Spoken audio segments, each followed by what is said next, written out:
Well, I've been in the meeting since 2:30, sorry. They've just been up. Yeah. Yeah, look back.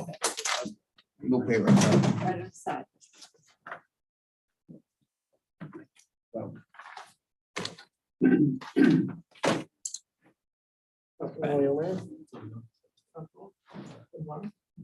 right, 4:10, let's go ahead and get the drainage committee meeting started. Let the record reflect that all members are present. First item, request approval to appoint member of the Parish Operational Advisory Committee. I can, you all mentioned, I committed.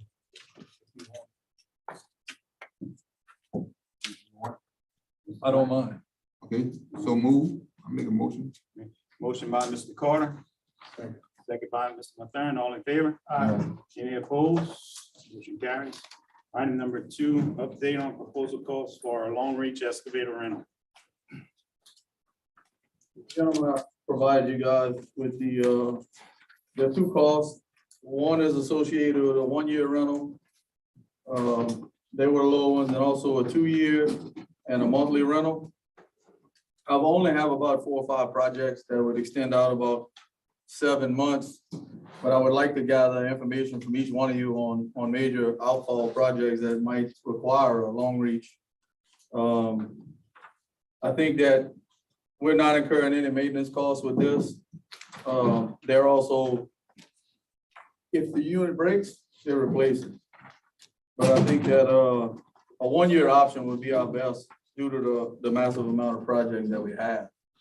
We do have to do some additional prep work, but I tabulated one of the events, and it's about 160 man hours, which runs into just roughly about 2 months on one project. So when we extend it out and you look at it, considering most of them are above 6,000 feet long, we're probably gonna go well into a year, for sure. But I'd like some feedback also from some of the other German that may have some large projects that we'd like to entertain, so we can put a better cost proposal as far as labor goes. I just, any feedback is good. And I just wanted to give you guys this information to look at, give you a general idea of what it's gonna cost.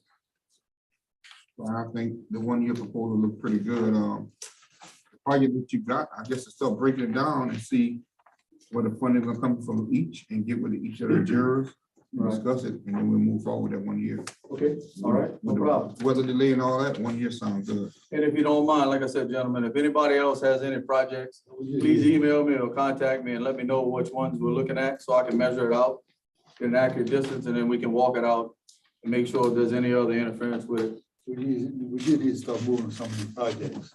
Trying to give you a total amount of hours that the machine could be used, because it's normally 40 hours per week. Yeah, some of them were 50 hours and 13 months versus 40 hours.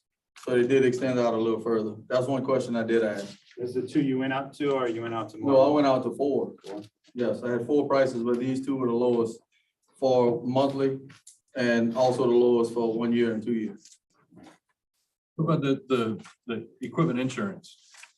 So we have to provide insurance for that piece of equipment through our policy. They give us an actual cost for replacement on this piece of equipment, depending on depreciation and whatnot. But it is required by us to have a rental insurance that extends out past 3 months. You had the opportunity to look into it. Yes. Ms. Kim, and then once we have the serial numbers and the specific piece of equipment, we can submit it, and they'll give us a cost on the insurance price. It would definitely be cheaper going through our insurance than using theirs. Correct. So I just would like to get a little more feedback from you guys that may have some other projects.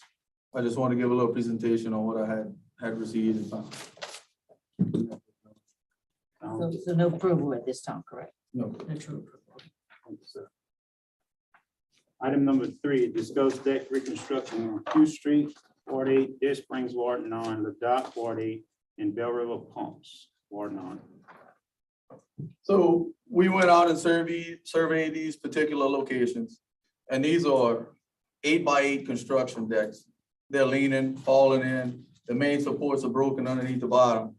But I looked at a couple different options. I went and looked at some other decks in other locations that were made out of 6x6 channel with expanded metal, all galvanized. They last a very long time. The provider I reached out to, they just messaged me. There was some pricing with materials that wasn't correct, the size of the material. But what I just received from our local shop is $7,615 per unit. And that would be an 8x8 deck. It's gonna be painted on the outside, blasted and painted, prepped in the shop, ready to go. And we just install it. There's no wood, and long-term, we'll get a whole lot further longevity out of these units. It's just, The provider you spoke to, excuse me for cutting you off, it's a local provider that. yeah, Malik Construction. I just asked for a price to see where we stood with it. Wood right now, 3x12 by 14 is about $100 a board or more. So we're gonna be up pretty good. 14 boards is over $4,000 for your project, Mr. Irvin, when we're looking at that. So I think if we're gonna go that high, we look at longevity costs. We won't have to build these units, and then we can also attach it to the pre-existing deck that was built in 16. So we can actually butt it up, bolt it up, and we're good to go. You got any drawings that you can maybe submit to other contractors? Sure. Look at, and that's what I was just trying to get an idea, what the material cost was. I saw some units like that in, near Lake Palua over in Morgan City. Correct, the one that's in the corner. It's very nice, has a nice little walkway, and that's the one I was referencing, Mr. Johnson. The one Lake Blue, that's an actual 8x8 platform. Very nice. So it's just something to take in consideration. And that's a cost I think that we can work on, and I'll contact some other people for pricing. Sounds good. So I just remember when you do your cost, you gotta try to evaluate how many you're gonna have. That's Right. gonna determine your price, what bid action. you're Right. gonna take. And these are facilitated 8x8s. Some of them, most of the other decks are larger. How will they support them on the pilings? Well, it's gonna be a round ball. We're gonna actually push the pilings in. We're gonna push the pilings The ourselves. ones we had them weld a round deal Correct. that fits. That's exactly over. what it is. They're gonna weld a sleeve on it. Yeah. We drop the pilings in, the sleeve slides over, Yeah. we put a lag bolt through, and we're done. So it's a pipe that you're gonna. Correct. Yep, it's gonna slide over the pilings. So it holds that way you can, latch on both. Lag bolted from each side, and we're done. So I'll come back to the next meeting with a more effective pricing, and we'll go from there. Thank you, sir. Appreciate it. Yes, sir. Jamie, can you put number one in engineering on Drainage. drainage? All the effects.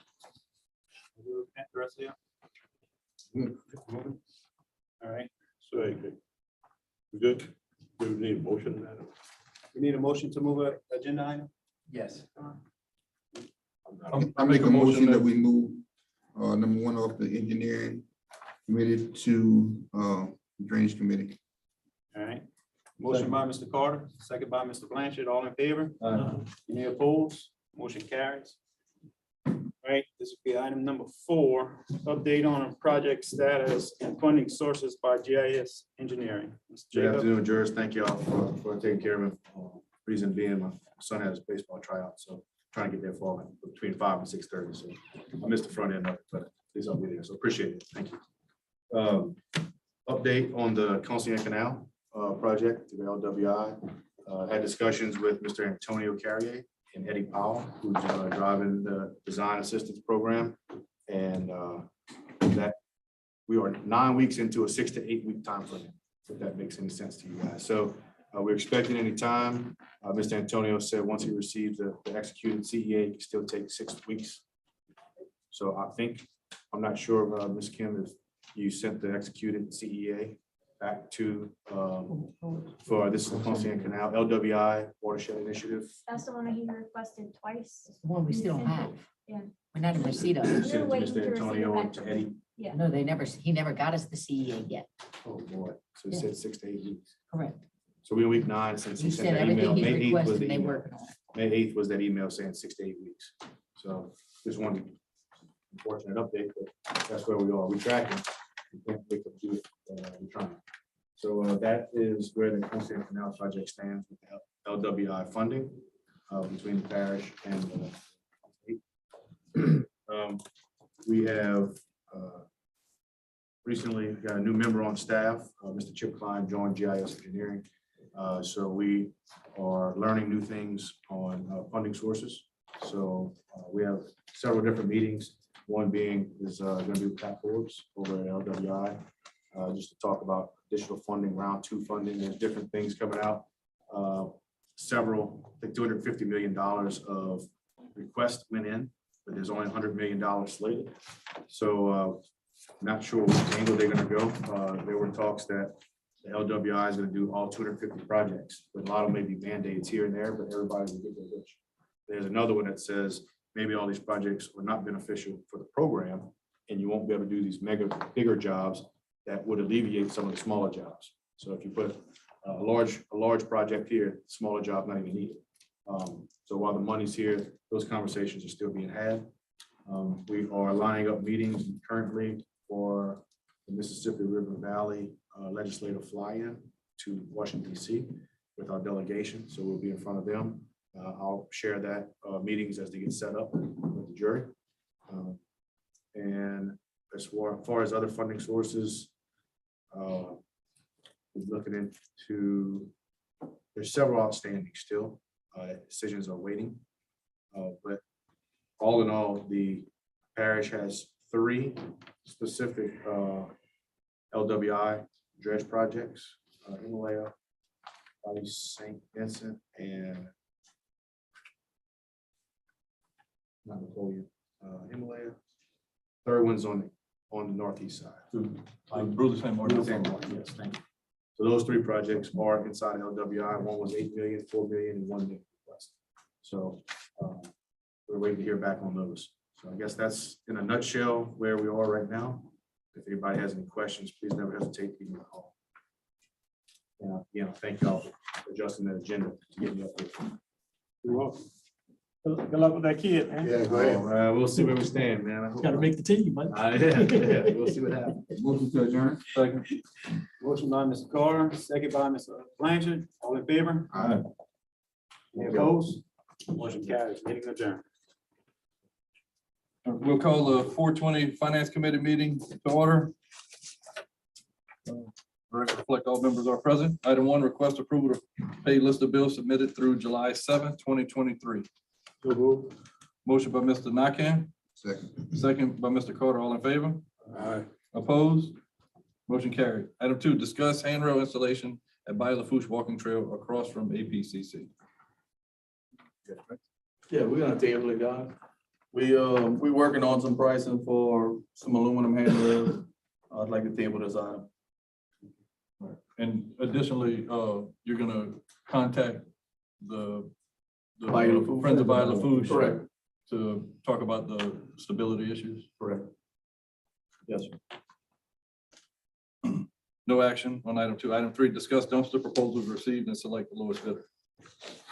We're gonna table that one also.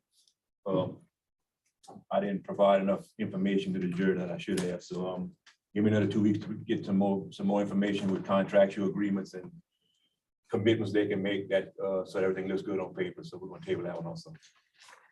So just to let everybody know, the point of tabling it is they gave us a monthly fee, but we'd like a guarantee that that rate is carried on for a year, that they don't raise it next month on us. Motion to adjourn. Motion to adjourn by Mr. Carter, Second. second by Mr. Mathern. All in favor? Opposed?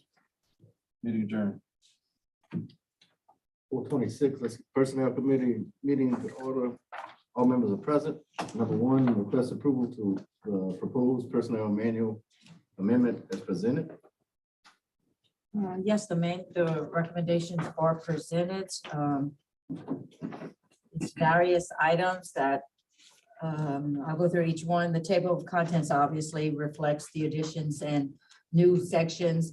The next section is 6.0, which addresses to make it part of the manual, although it is a process that we follow now, that an agenda, a training brochure or should be attached to every timesheet with an employee travels for travel approved by the jury. The next section is the use of the public vehicles. We have been having this policy in place, but it's not written in the manual. So to have it in black and white, as everyone refers to, it's every vehicle has a mileage log in the vehicle. Each person that uses that vehicle must complete that log for every trip in the vehicle use. Failure to do so shall result in disciplinary action. Drug alcohol policy, we changing the Thibodeau Regional Medical Center to reflect designated medical facility for the reason simply that we may have to use different facilities at different times.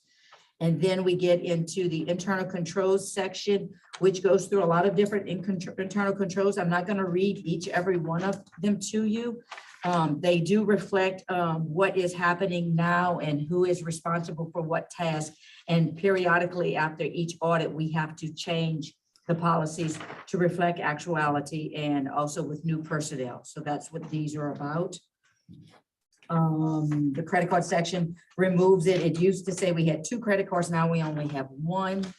And then we get to the section where it talks about the fuel man details were to be turned into the general fund accountant. That no longer is being done. So we removed that as a requirement. Funding requirements as far as how long we have to make a disbursement, which is 3 days. That's a federal requirement. All employees required to use the time clock system. It also references in my absence, the parish manager or the special programs director will perform the verifications in order for us to release checks. And then we get into the additional requirements for internal controls. This was the section that we're trying to make it much simpler for everyone that is responsible for purchasing and contracts and whatnot. And that verifications for SAMS.gov is required for all purchases over 25,000. And on the evaluation and review, we have a notation in there to say that cost evaluation should be removed for architectural and engineering services for RFQs, though that factor, that 25 is not to be factored in, which takes it to a 75 proposal versus 100.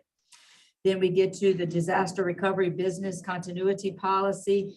And we have the IT specialist along with the federal programs accountant who are instrumental in the recovery, restoration operations of the system after a critical event, and outside sources are also available on a contractual basis for immediate assistance if needed. Then we add the entire section of 10.17, and that's going to get into the length of the entire packet. This section contains every clause that is required in a federal contract. So rather than me tell Paul or Brian, you have to include the federal clauses, it's right here. They don't have to go looking for it. It's right here in the policy, every single clause that's required. So that will take you for the next 10 pages. And that is my proposal. That's all that came out of this year's audit. Nothing new and significant, just some fine detailing. Yes, I sir. got a quick question. So dealing with subsection 9, internal controls, bullet 3, all employees required to make use of time clocks. I think we're all doing that now. I might be wrong. I know in the current manual, it stipulates that certain people do not have to clock That's in. why this is being modified. Unfortunately, if I get called out at 2 o'clock in the morning and have to go to Lavertyville, you having me come all the way to Pointville to clock in. Not for call No, outs. the You call outs don't are, stipulate that here. okay, I'll make a modification to That's that. all I'm saying, is you need to stipulate it, that's all. Good point. I will add a parentheses, not relative to call out situations. Because I can tell you that other OSEPs and other parishes don't even use a time clock, and that's fine. But I'm just worried about being called out, having to come here and go back That to is not- Lavertyville. That is not what this statement is for, because Paul utilizes his crew based on where they live and what they can do, and they do not come to the point of the clock. I just don't want you to undergo an audit next year and all of a sudden have another problem. I have a question. In case you have to travel and you're in your own personal vehicle, if I have to travel to Baton Rouge, do I have to come here, sign in, and then go? Where I have to go? Typically, if you're leaving after the workday has started, you should be at the office. But if you're leaving before, you're not coming here, going out of town. Okay, just wanted to make Yeah, sure. like I pass on the way, so for me to stop, it's different, but if somebody's Right. already out the area. So Kim, should there be some other language, there's some, I mean, or some discretionary deal? Gentlemen, it's hard to put every single situation in this policy. People ask, is it in black and white? There's not we can't account for every situation in this policy. I understand, I'm just saying, it's a very good point that she made, and so I'm merely asking, should there be something listed from a discretionary purpose, so principle? The discretionary is whose, is ours, I guess, is yours, is ours. Because if it comes up and it happens, the first thing's gonna be said, they have to go by the personnel manual. Have you That's ever why been I'm told that asking. you have to come back to this office before heading to Baton No, Rouge? and but you live in since y'all it? changing things, that's, I just wanna I mean, make if you sure. look at it in writing now, that's how it looks. That you'd have to come by the office and clock in Yes, before you go out. Okay, I'll make another statement and present that later, but can we just approve what's presented? Unless y'all tell me a I have statement. one other thing, Okay. in the policy methods for conducting technical evaluation. I know, I believe the statute says that we can't use cost only in selecting, but doesn't mean we have to eliminate cost. Well, on the RFQs, there is no cost provision even provided. But I guess what I'm asking, why don't we have one? Don't we have a cost provision? Yeah, a part of the cost, that'd be part of the score to see what they're gonna charge us to do that scope of work. Because we were told is with this federal that we can't do it. This is the information that we were always provided for federal requirements. This is basically in the policy now. And that cost evaluation has always, the only thing that's being changed in here is the yellow highlighted. Oh, you don't have a color version, I'm sorry. Where you see add underneath the block, it says cost evaluation should be removed for architectural engineering RFQs. And you'll see at the top in the box, it has an asterisk. So currently, that's how it's presenting, that RFQs are evaluated without cost. Costs are determined after selection of contractor based on qualifications. So the issue that came up was when we sent out for our first original set of RFQs that we did a couple of months back, we had a couple of bidders or proposers that submitted and said, in your evaluation, included in your 100 score, you have a provision for cost, and that should not be considered. So they asked that it be removed from our criteria. So that's why we put this notation so that in the future, we all knew to remove that from the criteria. I guess I'm just trying, why would we remove it? That's, I don't have that answer. I can look it up and find. I don't know what agency or where, who specifically made that rule. I'll have to do some research on that. It's been in, that's been in the policy for quite some time now. but the addition is, I mean, This whole thing has been in the policy. The only thing that's being added is that cost evaluation should be removed, which is just a support of that asterisk part that says it should not be used. I guess my request is that we consider removing that asterisk and leaving costs as. We part have to of find the- if we legally can. Right. Let's find out if we And legally. that came from the auditor, is that correct? I don't know where that came from. This has been in the policy for quite some time now. Okay, let's get more. Yeah, let me get more and we'll just make information as sure to that we can follow that up. legally be removed. If it doesn't have to legally be removed, but let me find out.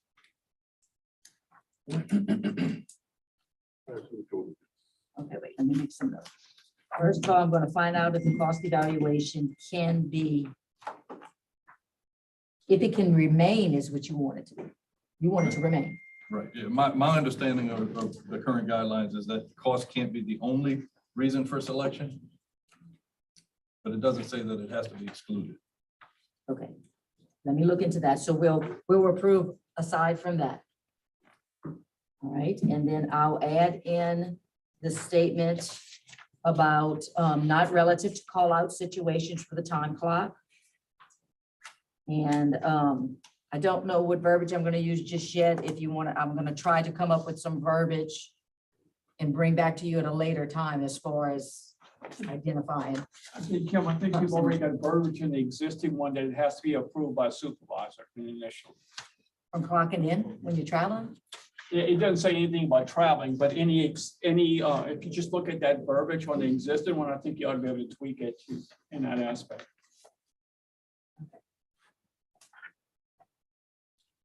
I'll just work on that one. I don't have anything ready to.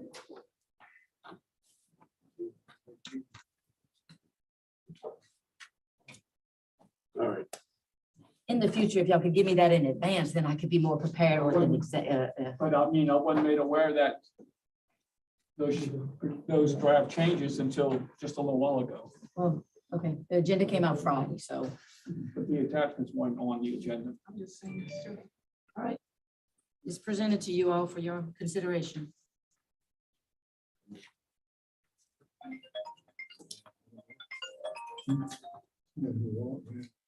I'll entertain, I'll make the motion to accept the policy proposed manual members with the exceptions of what Kim has noted. Motion by Big Daddy, Second. second by Pat, all in favor? Aye. Motion passed. Number 2, request approval of end of probationary period for Ms. Jasmine Cheatham, effective 7/8/2023. I recommend she be moved to permanent. She's doing a great job. She's handling pretty much every permit that, you know, is applied for. She's catching on real quick. She's doing great. Motion approved. Motion by Jeff, second by Jamie, all in favor? Any nays? Number 3, discuss and consider no smoking policy in all parish vehicles and equipment. So gentlemen, I put this one on here.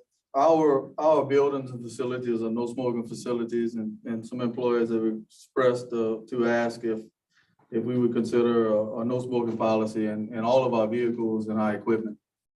I think it's critical to the air conditioning systems and the safety of other employees, including ourselves. It's a no-brainer. So I'm just asking that we implement this. Agree. No problem with it. Motion. Motion, bro. Motion. Motion by Jamie, second by Ron, all in favor? Any nays? Number 4, discuss and consider proposal to purchase safety toe shoes for maintenance and road and bridge employees. So as we're moving forward, increasing our safety program, I evaluated our employees and the type of shoes they and we're wearing at times. We have people doing a variety of things. You have some guys that are doing electrical, some guys that are doing culverts. Considering that nature and the environment they work in, I think that we should provide a 1-year safety shoe program for them and allow them to look through our providers like Centos or somebody, so they can get some EH rating boots. If you're messing with electrical, you got a boot where if it grounds, you won't get shot. You're messing with sharp metal culverts. Those guys are always in that environment. I mean, truly, it's just something I'd like to see. Nice try, Brian. What you mean? I mean, Nice try. I mean, I work at a plant, and guess what? They're not buying I electrical. purchased boots my for you. own also. But they're not buying electrical boots. For you. Some places give you a boot allowance once a year for regular steel tools, if they mandate it, but electrical boots and all that. No, this is an electrical boot, Chris. There's no difference. That's a steel toe electrical boot for less than $200. But Ryan, have we, I guess we need to ask ourselves this, have we mandated it that all of our employees will in fact wear those boots? we have a safety shoe, but it's rubber boots. You know, they don't really We stipulate. still have employees that's not wearing safety glasses. I get it, but I'm just trying to help the cause, you know? No problem. I mean, we won't do it, but I just think it's important. Because the time's gonna come just like somebody weeding in and they're wearing a pair of tennis shoes. And that weed hits their toe, no protection there. Gonna work with pair of tennis shoes. Well, there's no rule against it. Update the manual. So we have to change some policies. Don't look at me. Just because you change a policy doesn't mean that the parish has to incur thousands of dollars. I understand a year it. to make We it can work. educate them, but doesn't mean it's necessarily gonna happen. So, all right, no action on that one. No action or denied? Denied. Denied. Number 5, request approval to send 4 employees to Animal Control School in Alexandria in July. Estimated cost $3,000. Yes, as our animal control program has continuously increased, we need more participants, and we just don't want to send an individual out there that hasn't been trained to handle an animal of sizable stature. It just, so in order to eliminate that process, I would like to send some people to school as we did last year. and the training for the catch poles and different items in Alexandria. My only question is, do we really need to send 4 people? Animal control. Animal control is like, The call outs, and that's the issue we discussed earlier about the call outs, Chris. We can get to where we have 3 or 4 call outs in a weekend or after hours. So then that would, I've told him that before. I prefer not to have anybody that's not trained to go get an animal. I prefer you to be trained because I personally got bit, and I'm not gonna handle an animal again. So I prefer, and actually he had more than that. I talked him out of 2 people. So, and generally, you go out at night. If you're in a location at night, you're trying to catch one animal, you don't know what's behind you. You gotta have somebody to help you. $3,000 for 4 people. Yeah, 3,000 for 4 people. Motion approved. That's hotel stays and everything. Yeah, Motion by Jeff, Can you all put something, I guess, in writing, Paul, where those folks that are going to the training, that you have someone to respond, whereas it's not just yourself or Brian that's responding to this That's call. correct. We're working on that right now. Yep. second motion by Jeff, second by Ron, all in favor? Nays, motion passed. Number 6, request approved to hire the following employees: Roger Prejean, Road and Bridge, Operator 1, grade 5, step 12, 1618. Dwayne Broussard, second, 1% maintenance worker, grade 4, step 1315. Shannon Grove, Animal Control Officer, grade 4, step 1315. That is my recommendation. These guys, I know at one time the jury had gave me open floor to hire. These guys, I've actually hired them and they've been at work since Friday of last week, and they all look like they're gonna be good. And I also want permission to hire 2 or 3 more employees, because we can't keep up with the demand of the pressures from the public and from the jury. So I plan on trying to come back here the next couple of weeks with 3 more names on the same list. Can y'all, Paul, can y'all work on getting to those applicants a whole lot faster? Because, I know folk that have been, Yes. that have come to the department better than a month ago and have not been interviewed. I'll make it a point, Mr. Johnson, to speak with you after, and we can discuss those issues. Yes, sir. Motion by Jamie. Second by Leroy, all in favor? All right. Any nays?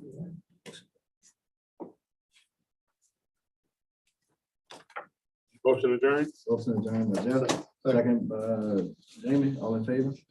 All right. Meeting adjourned. That is 4:44. We'll go ahead and get started with the Road and Bridge Committee meeting. Let the record reflect that all members are present. 2 items on the agenda. Number 1, update on road overlay program proposed budget. Sawa, have you prepared something? Yes, you will see, you have a document before you. I had presented you all with a book that outlined the total estimated cost along with the details of what we were doing for each road. I have then gone out and given you a rating system. This is a very general, very simple rating system. You can see at the top, if it's rated a 1, it's in complete poor condition, and basically that's an aggregate road with no asphalt or anything. Item 2 is an extremely deteriorated road base. Item 3 would be, it just needs a simple patch and overlay. Item 4, it needs minor patchwork and it's in good condition. And item 5, it's in decent condition at this time, and we don't see anything necessarily outstanding that needs to be done. I have been working on this budget to try and get you down. As you can see, we're at 4.3 million. And I believe the last numbers that I was given was somewhere around the 2.4 range. I have spoken to several of you about some of these roads that are, I guess, in better condition on the list that I think could maybe be held off or pushed off some. And so I'll be prepared to work with any of you and provide some recommendations as far as how to get that, how to meet that goal of the budget and what you need to get done. So, Joseph, did you, as you done this rating, I don't think you calculated in the price point. Especially for one of the roads I see, I don't see where you calculated the price point to say you brought it down. Which number is that?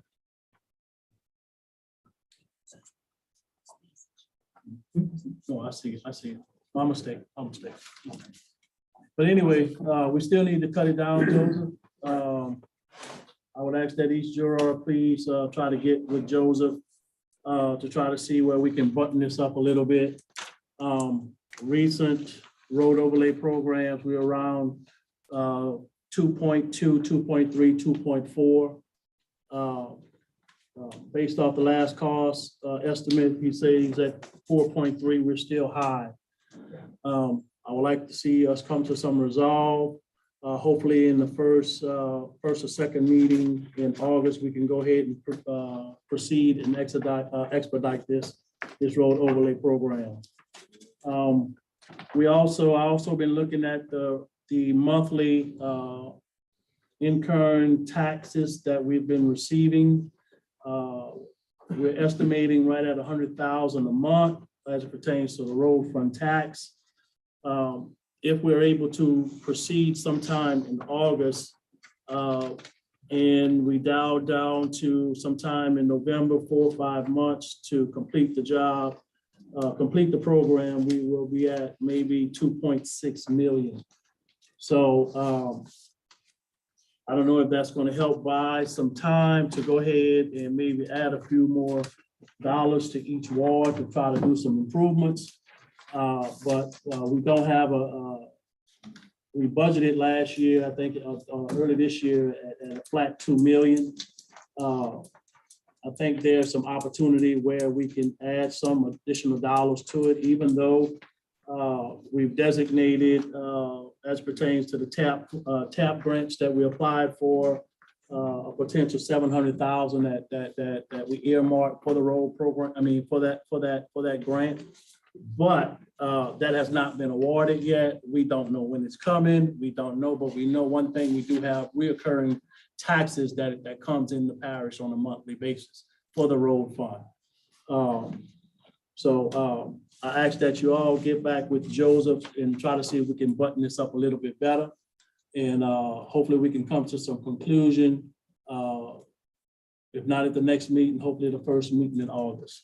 And if we have to have a special meeting to really drill down and get it going, because we don't need, we're already buying some time. It's hot right now. This is the time to start overlaying and start doing some work, but we got to get this number down. So I'm not going to continue to be the dead horse, but that's all I have on that night. One of the first things, we gotta start, each year gotta start cutting some numbers. Some of us got 10 streets, some got 8. I think if I had to do like 4 or 5 streets. Yeah, that's how we always did it. You had so many streets in each ward. And right now, they just got all these. Yeah, I got a few streets, I got passing jobs, I don't know how, there's 3 or 4 over. Did we do some roads last year? Yes, sir. Yeah. Yes, we did. Yeah. See, that's what I was telling you last year, by doing it every year, you're gonna have a big list like this. Every 2 years. Well, we shouldn't if we have continued. You're gonna have it, you're gonna have it. But There are all kind of roads that's gotta be done. you are correct. We were asked or recommended that all of us provide 5 roads. So we need to start cutting. Now, I know I got 2, 4, 6, 7. That's patching with 2 roads. I don't have a problem with cutting the roads out to get down to where I need to get down. Make sure we're in line. And we have some recommendations. If you all are willing to entertain the possibility of some of these roads getting the base work done this year and putting, a 2-inch layer and then coming back, you would have to come back in the following road program and add another layer to get them to their full potential. There are some areas where we can recommend some cuts. But bottom line is you've got a lot of streets here. You've got a lot of tonnage, a lot of length, and I'll be honest. A lot of these streets, none of them are of the stature where I think they shouldn't have been put on the list. Okay, there are some that, from an engineering standpoint, can probably go a few more years before we really have to do some major work to them. There are some that, as big a ticket number as it is, and I'm I'm not trying to sing aloud, but if you look at Ward 3, Elaine Street and Bayou Buff Road, you know, those streets, there's nothing left. They're that worn. Again, in Ward 9 and Ward 8, you know, those three areas, 3, 8, and 9, there are the soil conditions in the base work is not there. So it is historic that we end up spending more in those areas, and it's not a function of it's a fact. It's you're dealing with the soil conditions of those particular areas, and they do drive the cost up. Regardless, still gotta cut back. Gotta cut back. All right, there's no further discussion. I'd like to move to item 2. Request update from DOTD request an update from DOTD regarding past bridge credits and project status. That was something dealing with your ward? I don't know where that came from. Early road. Jamie asked me to put this on the agenda to request an update from DOTD. They just assigned Parish Street a job. Last Thursday. There was 3 projects that was involved in that. It was two I remember, Parish Street and Barrett. Right, yeah. Yeah. When Bayou Drive on there. as Everybody well. drive was the third one that they had money left. So what happens to the funding that's for the company, correct? Yeah, took it all. Took it off. No, the state been dragging their feet on it. This was like, they just gave it a job number, maybe 30 days ago. And it's just sitting out. Just sitting out. Right, because we turned everything over to them and let them do all the work, let everything be on them. So now they're gonna drag their feet on. I'm still in favor of requesting an update from them so that they know we're still. Definitely. We'll put it We're on. still looking for, it. Still looking for our project to be completed.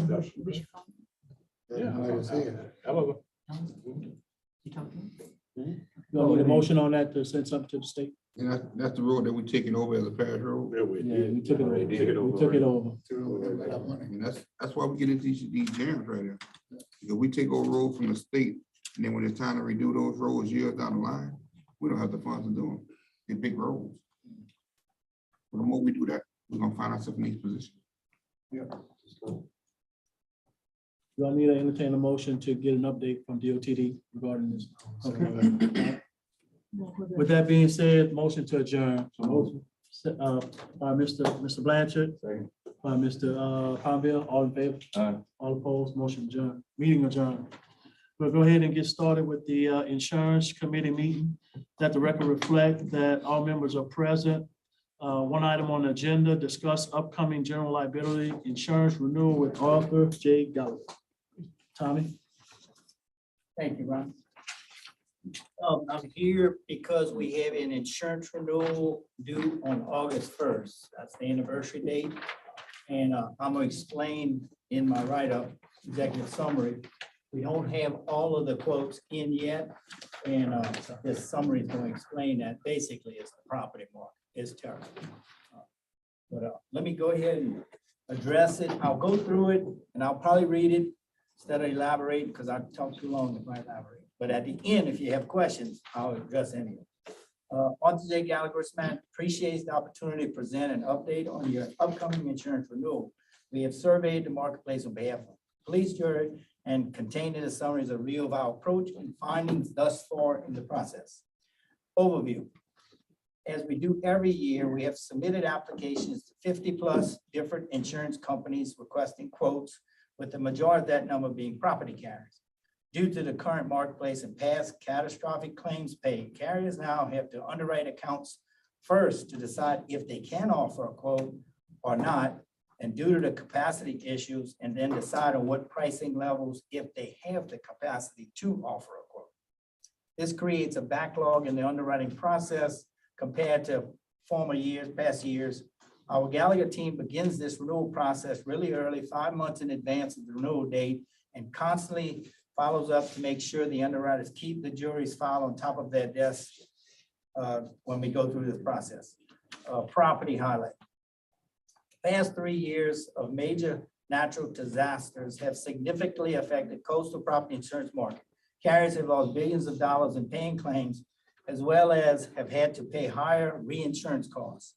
This has led to carriers having to face a difficult decision of either no longer offering coverage or to increase premiums in order to stay in business. There is limited capacity in the marketplace during this tough market cycle. And until we see a slowdown in these major catastrophes, it will be a challenge to bring new capital into the market. Limited capacity drives up rates. The underwriter's process has become a premium charge for capacity as much as underwriting each individual account, and I can explain. The current structure is made up of 4 different layers of property insurance from 6 different carriers. Now with the number of carriers needing to negotiate, now with the limited number of carriers needing, we need to negotiate, it takes longer to complete the process. Simply put, this is continuing to be the worst property market in recent memory. As a result of many entities being underinsured after the major claims in the past 3 years, a closer look is being taken by all your insurance carriers, and we did take your schedule that you provided and looked at the property values, and we did make some adjustments. You'll see it's 32 million up to 34.9 million, which moves you closer to the more accurate figures of today's replacement cost. And by no means that's telling you that's the actual. We've tried to hold back on as much as we could, not to increase premium. Underwriters appreciate and are now requiring this proactive approach. Another positive point is that we have a comprehensive statement of values with all secondary modifiers information that was gathered over the last few years, which does look impressive to our underwriters. We understand in talking to different committee members and also the jury administration, we understand a new building might be under consideration at this time. I was asked that question to give some comments, and I'll say this: utilizing the current building standards, if y'all go forward, and with the wind requirements, that will improve your profile on your schedule. This will look favorable to underwriters. Anytime they think they got better qualified buildings, and you might get rid of some of the older ones and take those off the schedule, your profile improves. That's the bit about property. The next section is casualty. That's your general liability, auto liability, management liability, employment practices, and crime. You've been with Travelers for 17 plus years. We have surveyed the other public entity markets over the years, but none have been able to compete with Travelers. One particular thing, Travelers still offers you a low 25,000 self-insured retention, while most carriers are now pushing that up to 100,000, and some even require 250,000. And Travelers has tried to push y'all's up too, but I've held their feet to the fire, and I keep using that grandfather clause. Hey, y'all been loyal to them, so they're being loyal to you to keep it at that level. Travelers renewal quote, just to give you an update, I do have that. It's in a single-digit inflation change, so that one's not. It's the property that's really the issue. And which is good at this time when liability carriers shying away from writing business in Louisiana. Business Report recently published an article stating that Louisiana leads the United States in the number of lawsuits filed against insurers. There's various reasons for that. But this is one example why carriers are hesitant to write policies in Louisiana. Of course, the other reason is the high judgment awards. So without further, Gallagher and the jury staff have stayed in good communication throughout the year with vehicle changes, equipment changes, et cetera. So the renewal will have the most updated underwriting information. The changes to note are increases in auto physical damage value. That's just buying new units. You're up from 1.6 million to 1.892 million. One thing I note, the budget, and that's used in the underwriting process. Your expenditures went from 18 million to 30 million. That, just thinking that is more progress going, there's more chances for claims found. But it didn't affect you that much because I just told you what Travelers said. Cyber and privacy, that's a separate policy that continues to be an important line of coverage, especially in the public sector. As recent as a few weeks ago, the state of Louisiana, DMV, and others were hit by a cyber attack causing disruption in their operations. Carriers require some type of MFA for remote access, which has stabilized the cyber market. I can tell you that premium is flat also, so you got good news there. Inland marine equipment, this policy renewed with Liberty Mutual with the change in TIV from 2.8 million to 3 million. per updates from the jury staff. And that one also is flat. I know those already. Loss control. This is something I want to, in talking with Kim and different people with the jury. Mr. LeBlanc. We understand the police jury is making an effort to do their part in implementing a safety culture. That's great. And all the feedback that y'all give me is good. We do that in our reports when we walk through the program. That includes, and it was mentioned something that y'all might start having glasses, gloves, talked about the boots, drug screens, etc. All of that is good news to underwriters if they know you're doing that sort of thing. This is an excellent idea from both an employee safety standpoint and from an insurance underwriting. The next section, this is popular, not popular, almost a requirement. Dash cameras and GPS monitoring should also be considered by the police jury for the police jury vehicles. As we often see in claim scenarios, having video evidence helps with closing claims quickly and more efficiently. Or on the other end, I've seen videos, we obviously at fault. So when we obviously at fault, it pays. You go handle that claim, Mr. Adjuster, and settle that thing and do something before it gets worse and we get dragged into court for years and it costs thousands and thousands. So it works both ways. While we cannot change the physical location of where Assumption Parish is located to please the property underwriters, we can be proactive in implementing good safety practices, which helps on the liability side. Since last renewal, Gallagher and the jury have conducted risk control meetings to discuss various topics. Just want to mention driver requirements. You're working diligently on that, which is great. Gallagher has loss control specialists on staff to help the police jury with any loss control issues to offer new safety and related advice. I bring it up. Hey, I tell you, if you need it, call me. We'll get them involved anytime. In conclusion, we have put a tremendous amount of effort into preparing this renewal coming up on August 1st, as we do every year, and we'll continue to do the best possible job for our local parish. Of course, it is certainly beneficial that our Gallagher team handles approximately 2/3 of all public entity business across the state. This helps in leveraging these specialty carriers when negotiating renewals. Also, having good communication with the police jury team helps provide insightful responses to underwriting questions when needed. We will have the complete renewal figures finalized by the next board meeting. We look forward to continuing our partnership. If there's any questions, I want to position you for get a good expectation of what we're looking at. So is there any questions or comments or suggestions? I think that's a good idea. As pertains to on the liability side. I would like to see the jury go with dash cameras and GPS in our vehicles. If that can help on the liability side as pertains to claims and other various uncontrollable measures that could happen. So I like to see that. So that's a good call out right there. And that's a recommendation from y'all. I'll tell you, Ron, yeah, that was our recommendation. I'm surprised that the carrier hadn't put that as a requirement on it. I got other carriers that say, we're not quoting this unless they put the cameras in. Is that bad? Auto insurance is like property insurance. They losing their shirts, you know, they gotta charge you too much for auto insurance to come out. We'll see what the premium thing in a couple of weeks. You know what's bad about that? You can do all that and it doesn't lower your insurance. They always go up, but they never go down. They'll tell you, this is good, like seat belts, when you have to put seat belts, your insurance didn't go down. They just made more money off of it.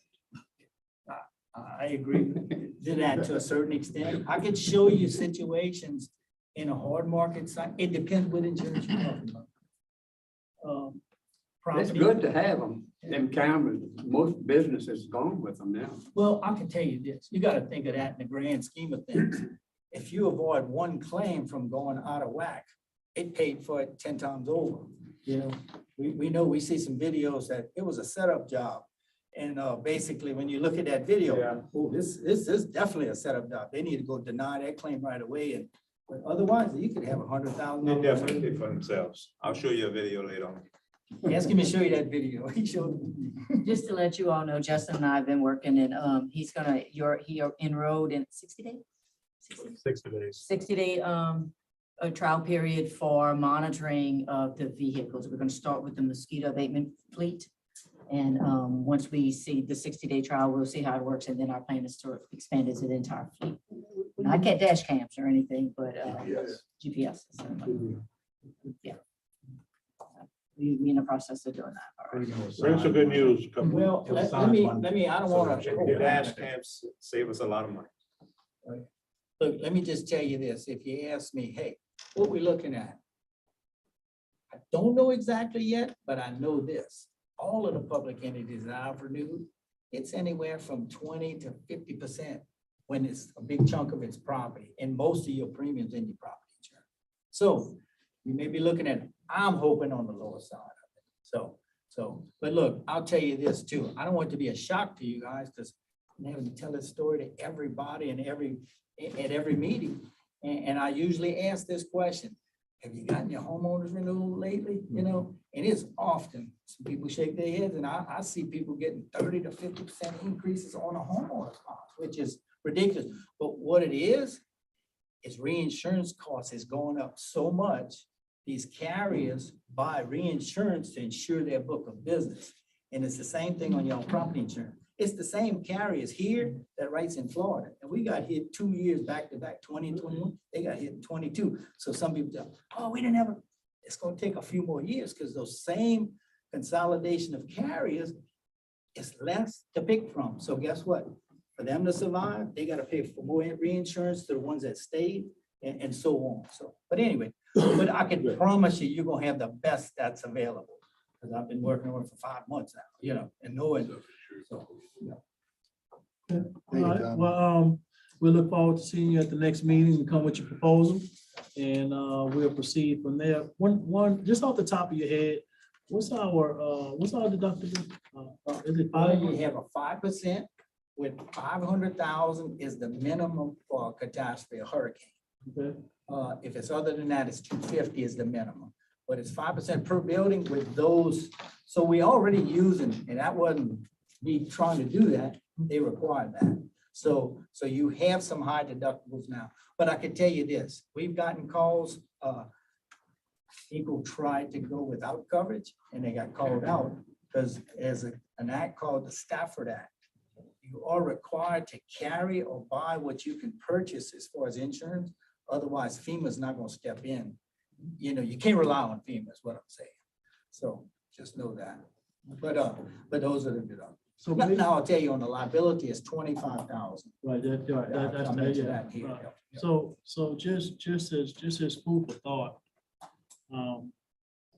I know we have a 1% for building fund, right? So just thinking outside of the box, how can we be prepared? And if something does happen to where maybe we can start to have the conversation of putting some reserve funds on the side, just in case a catastrophe was to happen, and now we got to file a claim, and we may have to come up with that 5% or that 500,000. Check the check now.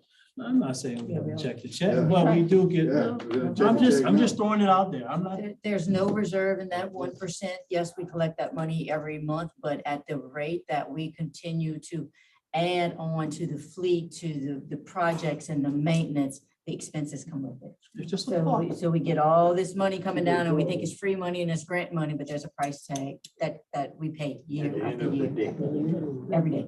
Just a thought. There's That's no all I'm reserve. bringing out there, just a thought. Just a thought, all The answer would be stop spending. right? I mean, that's the way you create a reserve. You right about it? Any other further questions for Tommy? Motion adjourned. Motion by Jeff, second by Leroy. Motion, meeting adjourned. Thank you, Tommy. Thank you. All right, we'll go ahead and get started with it in there in grant committee meeting. All members are present. First item is update from the grants coordinator. I provided a Word document and a spreadsheet for y'all. All the grants that we have out there right now. The Word document is separated as far as what programs that are under, like capital outlay, recreational trails such as that. The spreadsheet is divided into ones that were awarded and ones that have been, applications that have been submitted, and ones that are in the application stage. And it has the budgets near all of them. Only thing I have.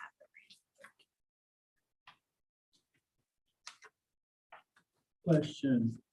Has what you call him with that got the gumbo grant? Has he reached out to anybody? I see you're saying that he needs some right of ways to try to maybe help assist him with that. What's the name of the company? Cajun broadband. Cajun Broadband. Have they reached out to you? I see you got on that need right of ways. That's a note from Leonard's notes. I have no update on that. So I did speak to him within the last couple of weeks. The some other projects that he had funded through the gumbo program. He submitted invoices to the state, and the state has not figured out how to pay those invoices yet. So he has stopped work across the state and other contractors. He was the first contractor to submit to this program to get paid. They weren't expecting it so soon. So he expected that would be taken care of by mid-July. I haven't had that confirmation from him, but he told me that he still expects to begin about September.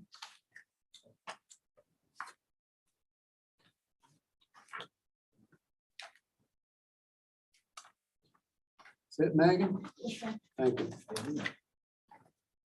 Next item, request authorization for president to sign a letter requesting a 12-week extension for the water sector program for engineering services and notification letters to legislation delegation.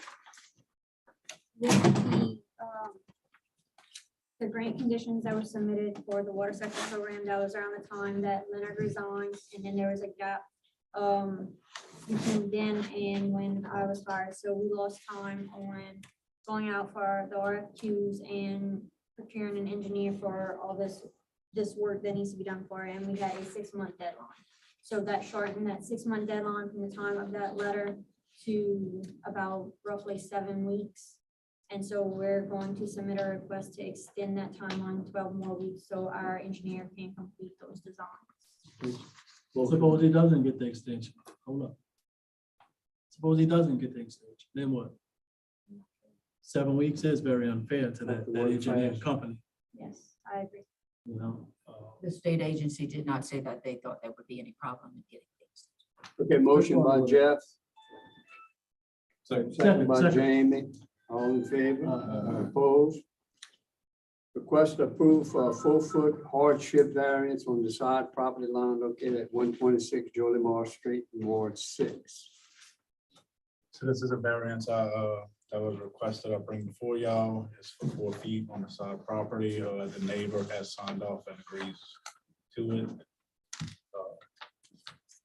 You recommend? Yes, sir. Motion approved. Motion by Jeff, second by Michael. All in favor? Opposed? Requesting approval for a 2-foot hardship variance facing Convent Street and a 2-foot hardship variance facing St. Peter Street for a corner lot located at 6054 Convent Street in Ward 6. Across from St. Elizabeth, it's the corner lot. Since it's a corner lot, they have to be 20 feet from the road on both sides.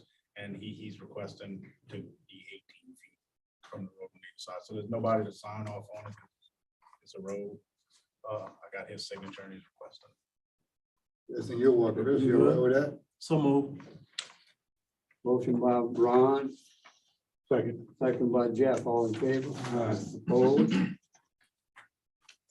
Request approved to seek, excuse me, RFQs for project construction administration and inspection service for Go Mesa funded projects.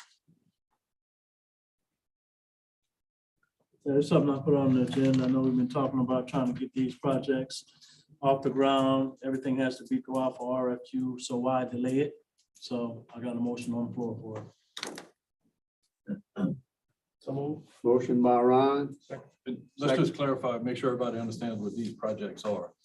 These are the projects that the engineering was being funded from local dollars. But in order for us to spend Go Mesa funds on the construction administration, the bidding and the inspection, we have to go out for RFQs for those services. All right, second by Pat, all in favor? Opposed? Next item, discuss payment of the engineering work done for the parish-wide sewage project.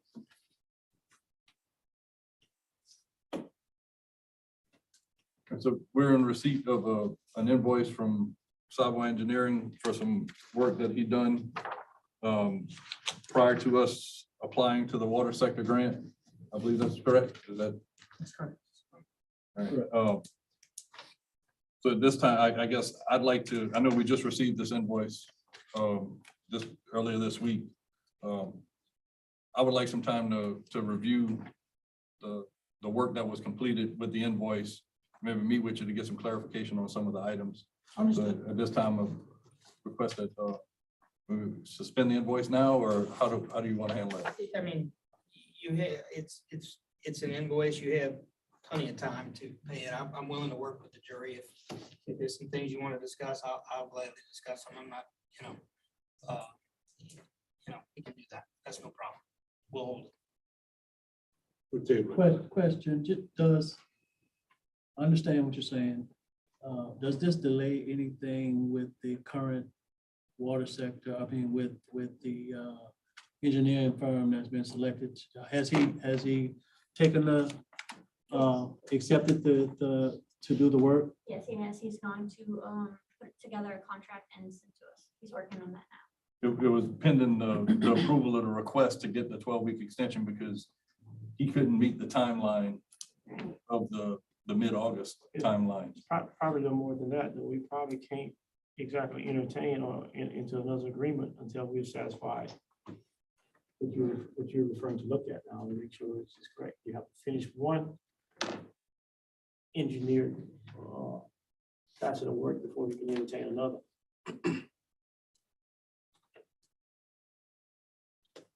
So we just gotta look at it, like you said. Okay, yeah, I mean, nothing with that invoice stops us from moving forward with the water sector program.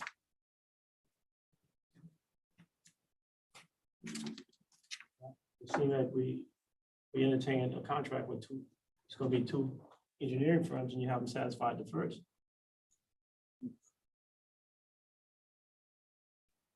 I think we got conflict. Do we have a contract for the first one? Is that a resolution? We have a resolution. I don't think we have a signed contract I for think it's that. binding. I think we know that. You mentioned it here as well. So you said it best, Lee. Why don't you want to look at it and obviously you got some concern. Sure. And I'll maybe work with Mr. Calabro to make sure that we're not entering into two contracts for the same effort. You mentioned water sector and then you mentioned the parish-wide sewer project. Are those? Same projects, different names. Okay, but you still had to go out for RFQ for that service to be paid out on the project. That was my understanding, correct? And it was my understanding that there might have been some legwork completed, but that was based on a previous understanding. I have no issue proceeding with both of these things at the same time. I don't think there's any conflict at all.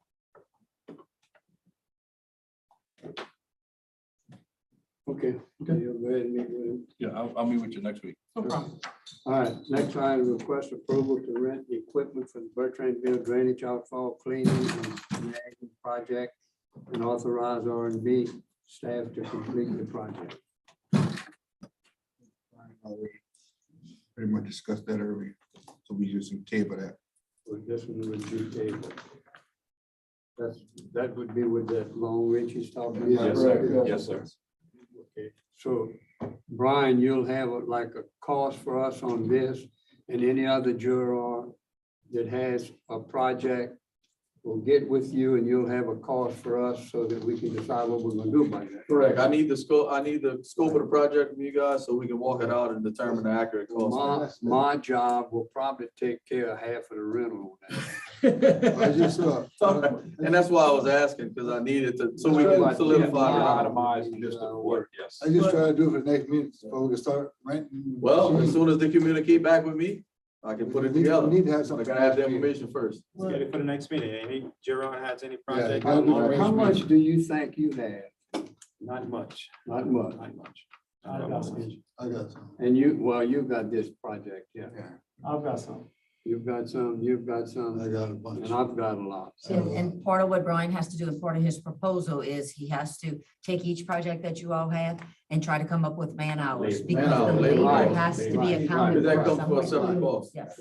So would each you have Also- something, get with Brian, so at the next meeting, we can have. We can have an this taken effective care of. cost. My list. And I also got the drainage district that could come in and pay man hour on that district, so. But get we with can rent the Brian. machine. It still on the affects the rental on the project. machine, Can- so we have to make sure that that's in place. Yeah, so we can move on this. We don't want to Right. be hanging around Yep. forever. And also, Mr. Como, as we try to go ahead and do all our drainage projects, and as we look into the future, hopefully we can continue to have a long reach, because now we can start what can be a continuing maintenance plan Correct. in all our outfalls and things Yeah, like right. that. Well, right now, what I'm concerned with is getting the projects to find out if it's worthwhile renting this machine for that price. That's correct. And if it is, we gotta move on it. Yep. Then what you're Yeah. talking about, we can bring that up. Okay. All right, next item, request approval for the parish engineer to seek permit and bulkhead installation at Shell Beach. Yeah, I want to go ahead and start applying for the permit for the bulkhead. I want to, now, so whenever we purchase the property, the permit's already started. Yeah, because it's gonna take a while to get the permit. Right. So I'm gonna go ahead and proceed, and Joe's got me drawing here, and I approved the drawing what he gave me, so, Okay, do I have a motion? Motion by Jamie. Second by Jeff. All in favor? Opposed? Next item is update on the Tacapá Landing project.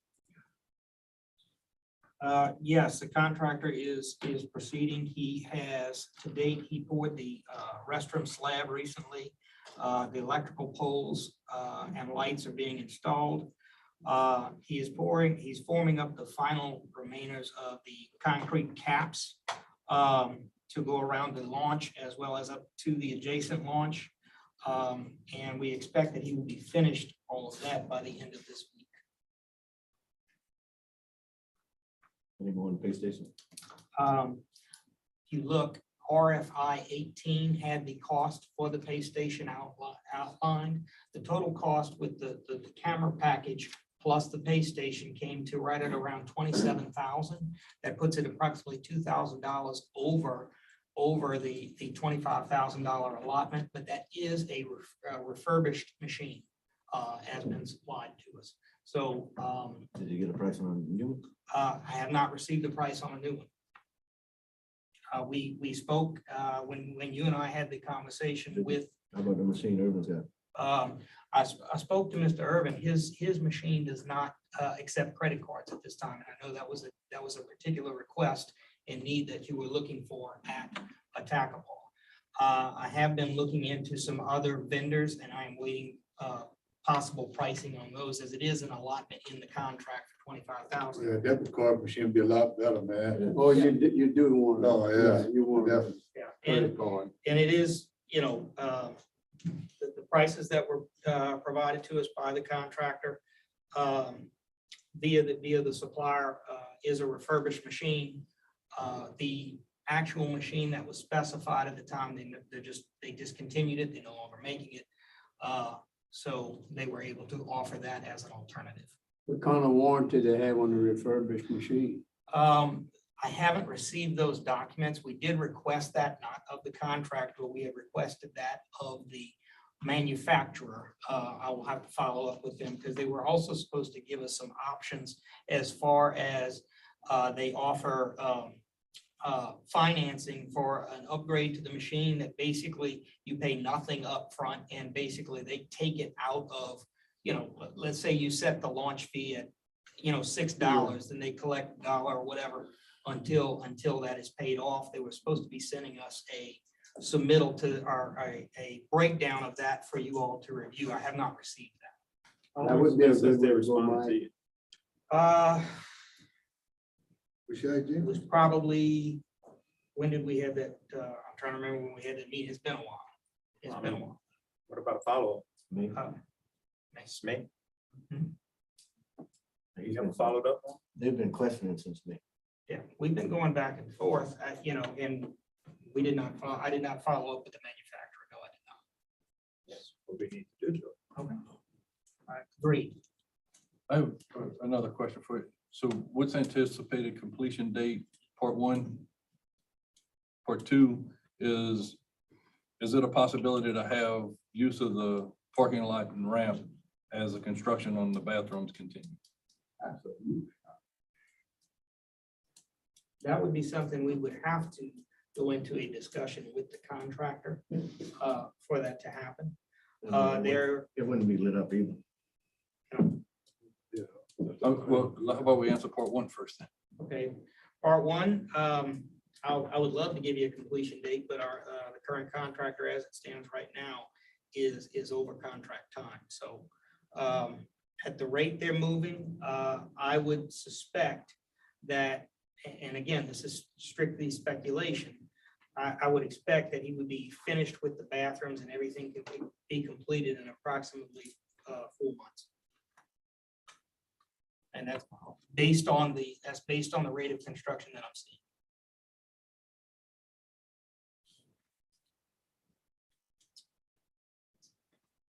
Okay, part B, discussion of formal written demand from project contractor, maybe Helen. Is that- Motion to go into executive session. Motion to go into executive session by Michael, second by Jamie, all in favor, opposed.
The end result would be nice. You get a building before I retire. I agree. Before I retire.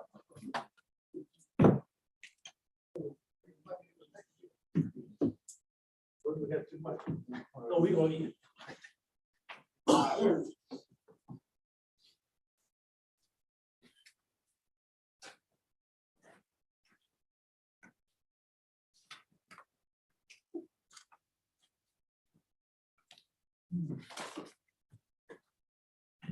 A motion to go back into executive session by Michael, second by Johnson. All in favor? Opposed? Okay, consideration of the actions deemed necessary to result from the executive session to discuss the Tacopah Landing project written demand. I need a motion. I make a motion to engage an outside legal counsel as it relates to the Tacopah Landing project.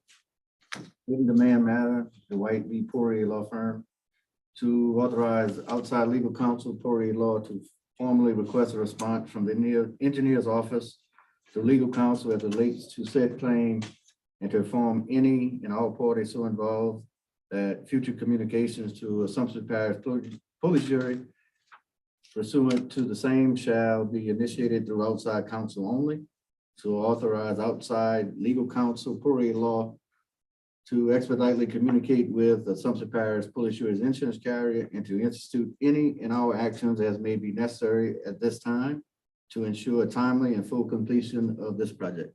Okay, need a second on that? I'll second that. Second by Jeff, all in favor? Aye. Opposed? Okay, next item is update on Jolie Moore Street drainage project. Yes, at the previous meeting, we had delivered the preliminary plans to Mr. Carter. We are prepared, those plans are now completed along with the specifications. I will be submitting a final set to you this week, and we will be placing on the next agenda request to go out for bid. Update on Gerald Street levy. The permit, he applied for the permit for the levy, I approved it, did what exactly what I wanted, so let's move forward. Okay. Update on the ring levies in Upper Pierpont. Yes, that permit is still moving through the processes of DNR and the Corps of Engineers. We've been getting responses fairly regularly. I'll be copying you all on those responses. As it stands right now, the latest one I saw, they were getting ready to place out an additional public notice to some of their agencies. But as of right now, we are satisfied. In other words, we have sent everything satisfied to DNR and the Corps regarding that permit. We're simply waiting on them to go through the process. And we always have Upper Pierpont, but it's all the ring levy, It's right? all on. It's all. So we need to get the Upper Pierpont off of it and just put Pierpont. Show me some love. Yeah, show me some love, bro. You know, we're not doing Upper Pierpont, we're doing all of Pierpont, okay? Thank you. I'm deleting it. Huh? All right, you got that taken care of. Let's do a follow-up on that for me, please. Yes, sir. All right, next item is update on fire hydrant replacement project. Yes, I met with the contractor today. He was in my office. And this will be coming to you in a formal letter, but this is what we are going to be recommending. Because this project has dragged out for so long, due to various reasons from COVID to price of hydrants, lack of work being done. What we would like to do now is we have met with the contractor. He is prepared to be on site August 1st and committed to completing the project within 60 days. What I would like to do is at the next meeting, bring forth a formal change order to this jury outlining those stipulations and timeline, and actually put some additional stipulations in place for as far as liquidated damages. What that's going to do is give us the ability to bring this contract back to a definitive timeline and bring it to a close in a timely fashion. As to why the contractor did not show up on site on those dates that he had indicated to me and I brought forth to you all. He hadn't been coordinating properly with the waterworks. That gap is now closed. My office has spoken directly with the waterworks as well as directly with the contractor. And as according to today, he is communicating with Mr. Francis, and they have communicated the times and so forth that they're going to have to shut down specific lines, and they are coordinating the installation of those hydrants with them. In addition to that, we have finally finalized the number of hydrants and actual list from the fire departments. As late as about 2 weeks ago, several of the hydrants were actually swapped out because things happened over time, and some of those hydrants got replaced either by the waterworks or the priority changed.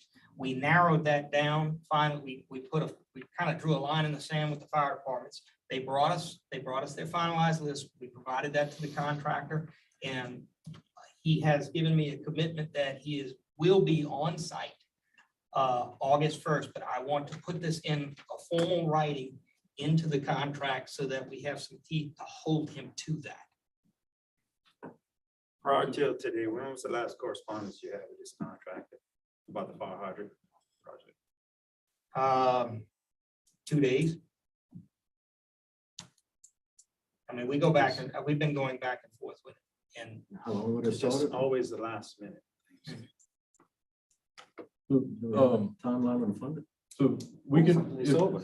Yeah, so how does it work?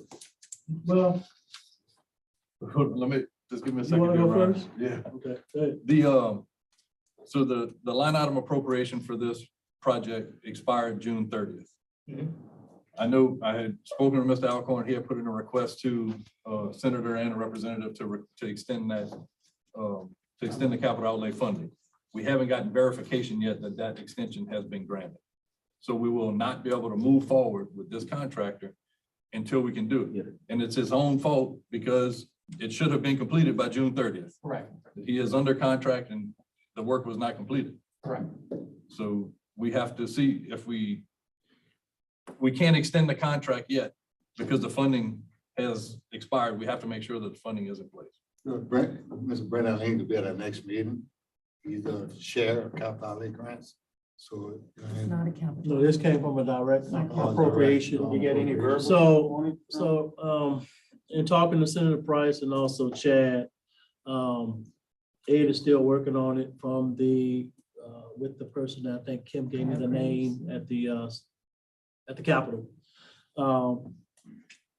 State Representative Brown, he also acknowledged with him and Senator Price working together that as long as the CEA was signed, the extension was good, but we need something in writing as always. So I'm just waiting to get that back from Senator Price. So he's definitely still diligently working on it. So I'll recap on that on tomorrow morning. For 2 weeks now, we have been requesting an invoice for all work done through June 30th, so we can at least expend the funds through the contract date.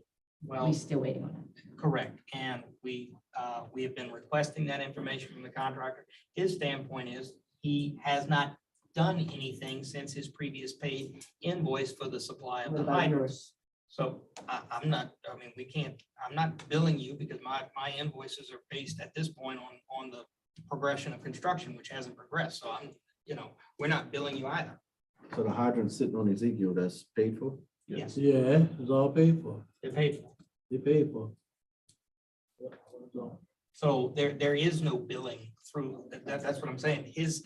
Well, you could have told us that 2 weeks ago.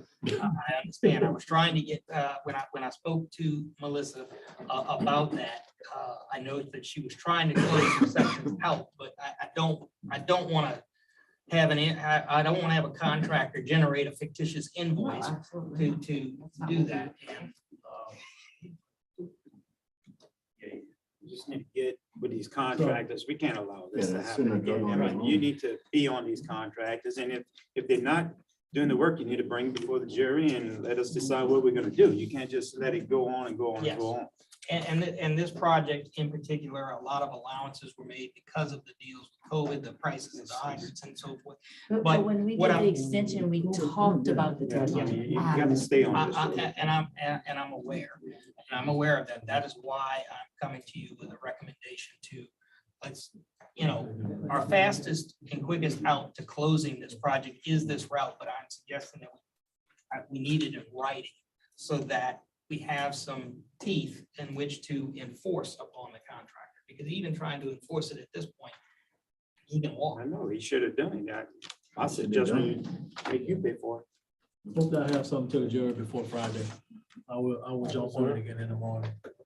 All right, next item is update on lead drive project. Yes, that project is moving forward. The contractor was working today on tying in of driveways. He has finished his final layer. We do need to set up a final walkthrough with him prior to him doing the striping. We are looking at some alternatives to help reduce the cost of the striping to offset some other expenses that we want, some other improvements that we're trying to do on the project, but we're working through that, but it is progressing. And we expect to close it out. I expect to close this project out within the next 30 days. When would this walk through take place? That is in negotiation with Tony right now. My last correspondence with him, as you know, was yesterday. He halted the striping for the time being, and he moved forward. He began moving forward on the driveway completions. So I wanted to get those driveway tie-ins done in. So when we do that final walkthrough before the striping, before any of that's decided, we can have that no more. I don't want to come back and damage a road or change something. If something needs to be addressed, I want it done before. So. That's what I'm saying, when the walkthrough. Well, Because I don't think that the sidewalks and the driveway is gonna have anything to do with the road. No, but you're talking about equipment, and you're talking about front end loaders, bringing loads of asphalt in.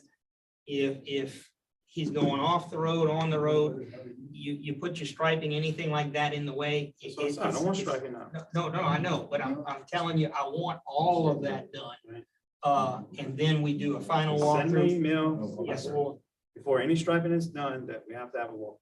Absolutely. And I have had that discussion with Mr. Garcia.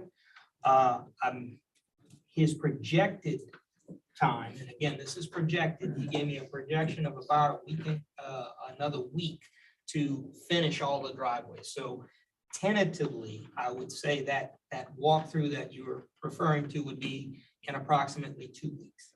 So I will begin steps to set that up in that fashion.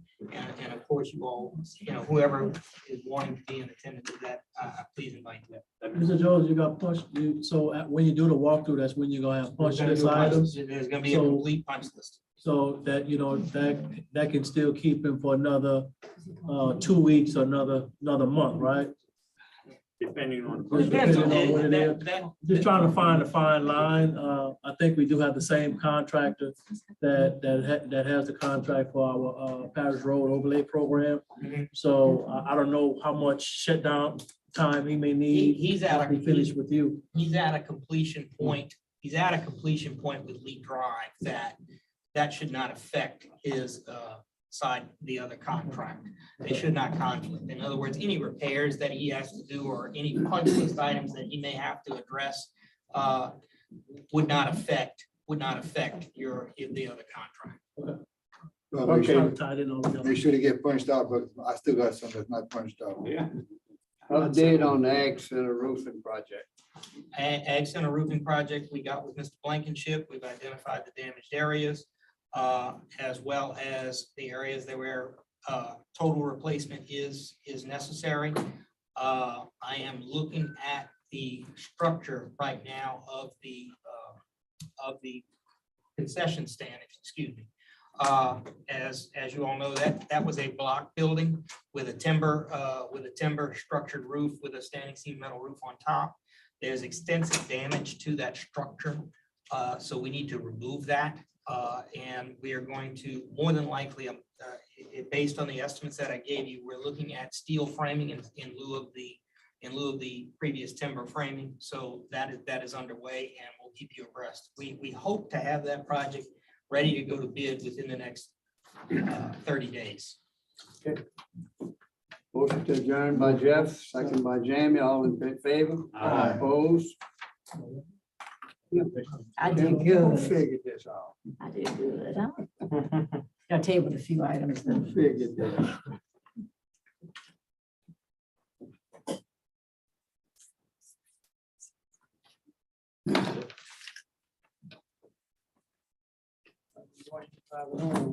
In time. But through your age, huh? Oh, you did? Tell you what, looking at this, I didn't think. I didn't think of it. You might be the same. When I saw I missed it. I'm sorry, I missed for the something else. engineers, damn. Mr. Irvin, who just adjourned your committee? Who adjourned? Yeah, we only 1 minute, so. Jeff is Yeah, on the mic. James.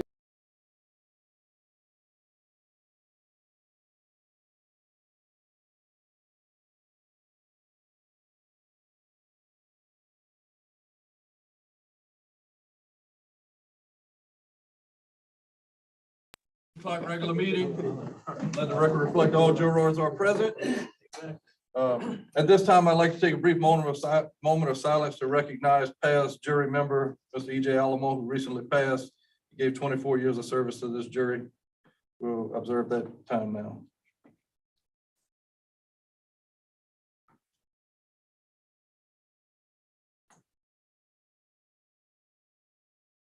Thank you. God, who teaches us by sending the light of the Holy Spirit into our hearts, grant that by the light of that Spirit, right judgment may be ours, and that we may ever find joy in His guidance. Amen. Stand for pledge. I pledge allegiance to the flag of the United States of America, and to the republic for which it stands, one nation, under God, indivisible, with liberty and justice for all. Public comment period. Can I accept any public comment for any item on the agenda? First call, second call. Last call. Everybody's here to make a comment on an agenda item. You need to make the comment now.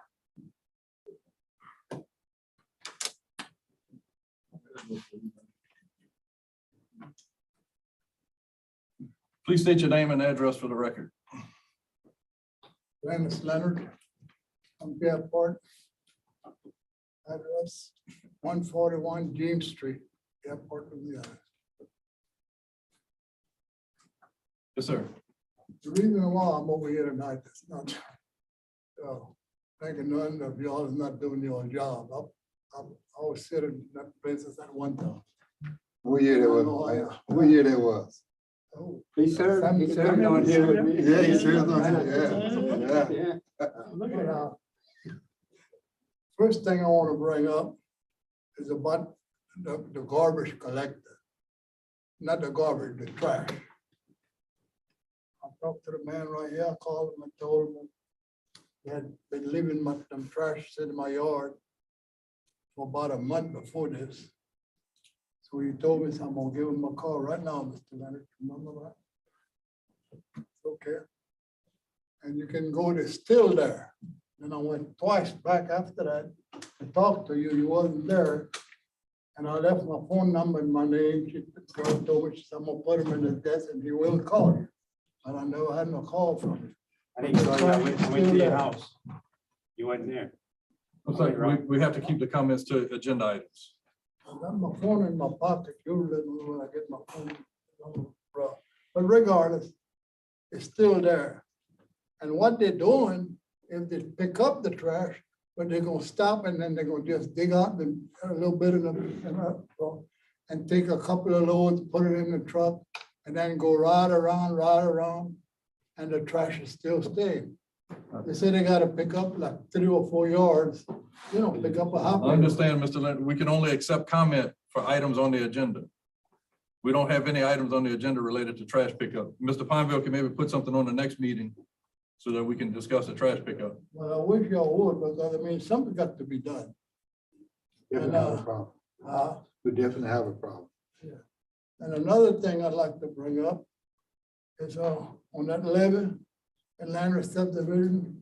I'm the one that built it levee over there. And when it was built, I had to pass, everyone that had a piece of property in there had to sign to get, so I could get the code written in there to get the money to build the levee, okay? So finally, that was done. And when after it was done, we said one thing, we don't want no dams in the canal, no dams at all. If you want to build a bridge, you build a bridge over, but no dams. So after I was out of there, I wasn't in there anymore. Then Mr. Paul decided they wanted to haul some dirt from back there, you'll remember that. So he come ask me, said, Landis, what you think about if I put a carpet in the ditch and fill it in? And he said, after I finish, I'm gonna take it back out. I said, Mr. Paul, I can't tell you that. I said, I don't have nothing to do with this. I said, I'm out of there, man, okay? So they put one in there and it stayed in there. And they hadn't been hauling dirt for the last 10 years. They don't even haul it. The only thing they're using that for right now is to go shoot back there. And that's not 300 feet from the house where they're shooting. You got to come, you got to hear this to come see this, to believe what I'm telling you.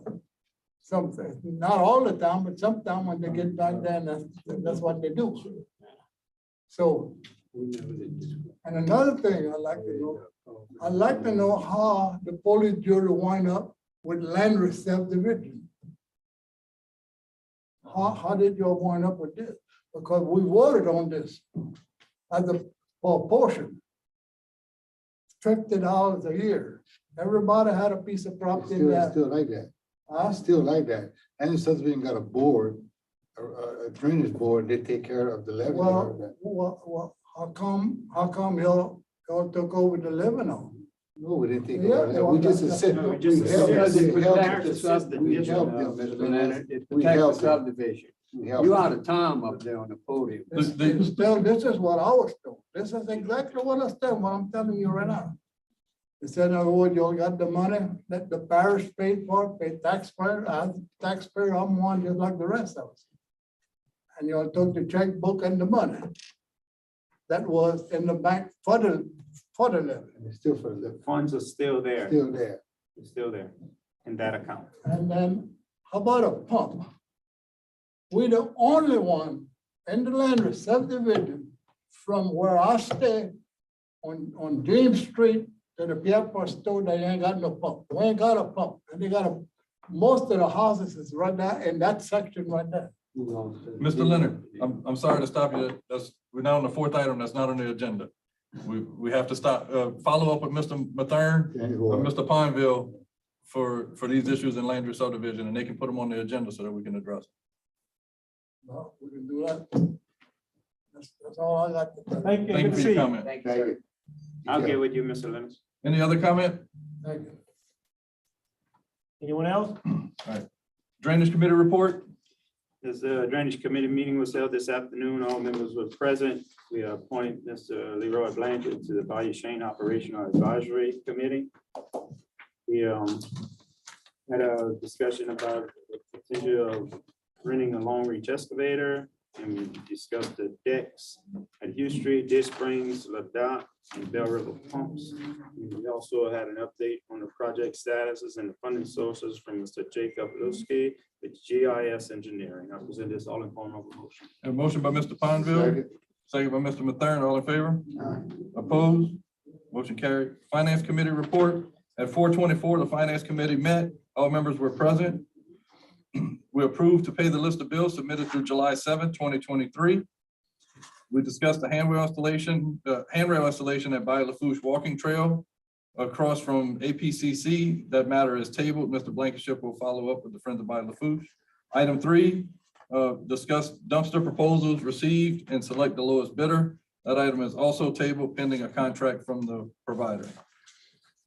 I entertain a motion to accept this. The motion by Mr. Diaz, second by Mr. Johnson. All in favor? Opposed? Motion carried. Personnel Committee, Mr. Diaz. Personnel Committee met at 4:26. All members are present. Number one, we approved the proposed personnel manual amendment as presented.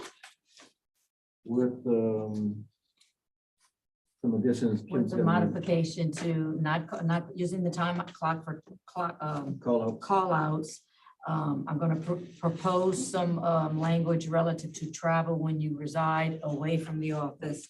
And we're gonna look into the requirements for the cost estimates in the RFQs. And Mr. Calabro says he believes he already has an opinion on that because we had some research on that. He's gonna pull that to the forefront and take a look at that. Good. Second item, we ended the probationary period for Ms. Jasmine Cheatham, effective 7/8/2023. We discussed the no smoking policy in unauthorized vehicles and equipment and approved it. Number 4, we denied the proposal to purchase safety toe shoes for maintenance of road and bridge.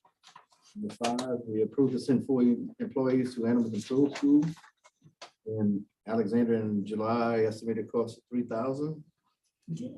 We approved to hire the following employees: Roger Fraser, Road and Bridge, Equipment Operator 1, grade 5, step 12. Dwayne Broussard, 2nd, 1% maintenance worker, grade 4, step 13. And Shannon Grove, Animal Control Officer, grade 4, step 13. I present this in all of the form of motion. The motion by Mr. Diaz to accept Personnel Committee, second by Mr. Johnson. All in favor? Opposed? Motion carried. Road and Bridge Committee report.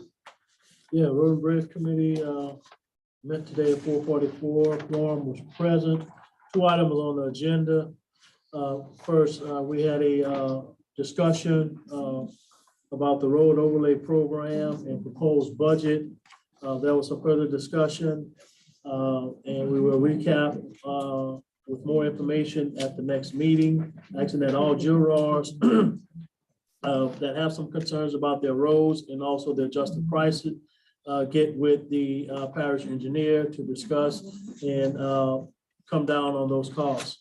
Secondly, we request to send a letter to DOTD regarding the past bridge credits and project status. I give you those 2 items in the form of a motion. Second. Got a motion by Mr. Alcorn, second by Mr. Nakane. All in favor? Opposed? Motion carried. Insurance Committee meeting update. Insurance Committee met this afternoon. Quorum was present. We only have 1 item where we was given an update as pertains to our upcoming general liability insurance renewal with Arthur J. Gallagher. And they will be returning to the second meeting in the month to give their renewal proposal to the jury. That's the only item I have in the form of a motion. Motion by Mr. Alcorn, second by Mr. Pineville. All in favor? Opposed? Motion carried. Engineering Grants Committee report, Mr. Como. Yes, the Engineering Grant Committee met this afternoon. All members were present. Was given an update from the grants coordinator on the different projects. We approved the president to sign a letter requesting a 12-week extension for the water sector program for engineering services and notification letters to legislation delegation. We approved the 4-foot hardship variance on the side property line located at 126 Julie Morris Street in Ward 6. We approved a 2-foot hardship variance facing Convent Street and a 2-foot hardship variance facing St. Peter Street for a corner lot located at 6054 Convent Street in Ward 6. We approved to seek RFQs for project construction administration and inspection services for Gomez funded projects. Number 7 and number 8 was tabled. We approved the parish engineer to seek permit for bulkhead installation at Shell Beach. We was given an update on the Takapaw landing project, and we went into executive session to discuss the demand from project contractor. And the motion was made, we recommended that we engage outside legal counseling as it relates to the Takapaw landing project. We was given an update on Jolie Morris Street drainage project, an update on Gerald Street levee project. We was given an update on the ring levees in Upper Pier Park. Well, in all of Pier Park. We've given an update on fire hydrants replacement project. an update on Lee Drive project, and an update on Ag Center roofing project. And that's all in the form of a motion. A motion by Mr. Como to accept engineering grants report, second by Mr. Alcorn, all in favor? Opposed? Motion carried. Update on Bayou Lafourche water level situation and closure of Napoleonville Gate. So, the Sunday before 4th of July, there was a power outage in the Donaldsonville area due to a transmission line. Pump number 4 went down at the Donaldsonville station. They could not get it reprimed when they got power back. So the flow rate from the number 1 and number 2 pump wasn't sufficient to maintain the water level in the bayou. The water level in the bayou dropped rather quickly. So they operated Napoleonville Gate, got the sluice gate dialed in to have enough back pressure to maintain water supply at the plant. And they were preparing to bring in external pumps to make up water if needed. But this past Monday, they were able to get number 4 pump back online. And they expect 3 to 4 weeks before their number 3 pump is back online. But I had a question whenever, and that's why I got with Mr. Rabelais with the Bayou Lafourche Freshwater District to see the capacity of those pumps, to see what our water plant capacity was and what planning we need to have in place to make sure that we have backup water. The capacity of the 2 pumps that were in operation is about 20 times what the water plant needs. So there was never a question of the capacity of the water. The important thing for us to know is that the gate that was installed by the 1010 bridge worked as it was designed, maintained the water level so we didn't lose water supply. Had that gate not been there, we probably would have lost water supply through this event. So we weren't sure whenever I put this on the agenda what the update was going to be, but it's been good news since then. So no action on our part or anything on Good that. project by the Delta Regional Authority, is what you're saying, right? I think they closed the one in Lockwood. Yes, they did. Yeah, closed they it. were working too. And guess what? That value is still low. It's low. But it is continuing to rise. It's rising. Item 11, approve a can shake permit for Knights of Columbus, Council 1099, on September 8th and September 23rd. Motion by Mr. Carter, second by Mr. Johnson. All in favor? Opposed? Motion carried. Request approval of an occupational license for LA1 Notary, Tags and Titles LLC, Napoleonville. Motion by Mr. Diaz, second by Mr. Nakam. All in favor? Opposed? Motion carried. Request approval to accept low bid submitted for demolition, removal, and disposal of the derelict structure located at 138 Convent Street in the Laverdale community. You good with that, Jeff? Yeah, derelict structure I've been dealing with for years. Low bid, it goes to Mr. Martell Johnson LLC for an amount of $7,100. I make a motion to approve. Insurances. His insurance is about to expire, but he's also under contract with Road and Bridge for, I'm not sure if it's dirt or gravel. So he's gonna get that. Yeah, but I will be sure to point out to him that it is coming up. So we have a motion on the floor by Mr. Nakam, second by Mr. Alcorn, that we engage the low bid contractor for that project to begin the demolition. And we will reiterate that the material has to be removed, not put to the roadside or wasted.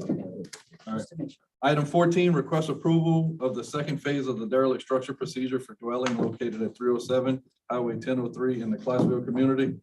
The structure has been updated since the derelict process has began. So this time it's not completely satisfactory, but I'd like to table it until we to give them some time to board up the windows. They did clean up the property and it is in much better condition than what it was. And the neighbor that filed the complaint is satisfied right now, but it is still derelict. Motion to table. Motion to table by Mr. Nakam, second by Mr. Pineville. All in favor? Aye. Opposed? All right. I have one deviation. It is related to the water meter reconciliation study and a request by South Central Planning related to that. Motion to deviate. Motion to deviate by Mr. Nakam. Second by Mr. Pineville. All in favor? Aye. Opposed? All right, so, Mr. Belanger is requesting a 30-day extension on the water meter reconciliation study. He just received the database from Entergy and Sleeka at the end of May. And he won't have sufficient time by July 30th to complete this study. He's asking that we extend it to August 30th. And also including that was housing on the sewer No, sir, this one is only related to the water. We have that included. It's gonna show it. It's gonna show it. Well, Hopefully it this one's does. only for the water. Yeah, hopefully it does, and we don't have to go through that expense. Oh, we got a motion by Mr. Diaz to extend, second by Mr. Pineville, all in favor? Before we vote. All right. Is there any public comment on this item, before we call for a vote? First call, second call? All in favor? Opposed? Motion carried. Motion adjourned by Mr. Nakane, second by Mr. Johnson, all in favor? Opposed?